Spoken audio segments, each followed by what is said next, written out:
ang first time na naka-attend?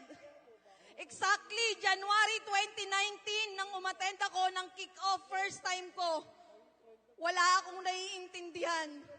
Hindi ko alam kung ano yung nangyayari, umakit sila sa stage, wala akong naiintindihan. Wala akong alam sa network marketing. Pero magdamag akong hindi nakatulog after ng event. Bakit? Nakita ko sa kick-off na yon na mababago ang buhay namin. Kung napagaling ng Ferndi ang aking anak.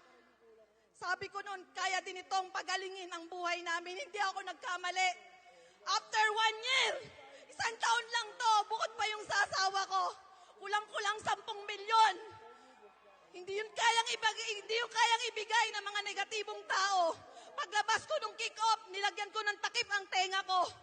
Wala na akong pakialam kung sasabihin nila akong baliw. Baliw na akong baliw, pero milyonaryo ako ngayon. Sabihin nyo ng tanga, okay lang, milyonaryo ako ngayon. Sabihin nyo na temporary lang o panandalian, okay lang, hihintayin kong mag-burn X, mag-burn Y, mag-burn Z. Bahala na kayo. Ang alam ko lang, mababago ang buhay ng pamilya ko. Hindi lang pamilya ko, kundi pamilya ng buong grupo ko.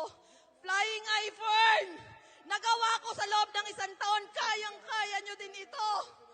Sa lahat ng uplines ko, upline Zach. Thank you.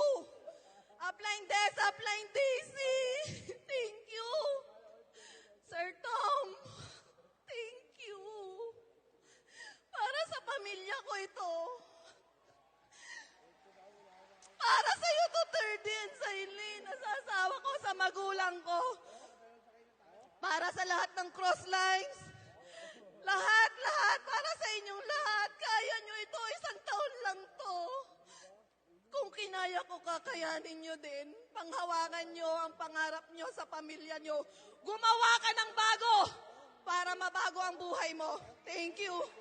Congratulations, our 26th Multi-Millionaires Club member, Miss Cecil Rances. And of course, our 27th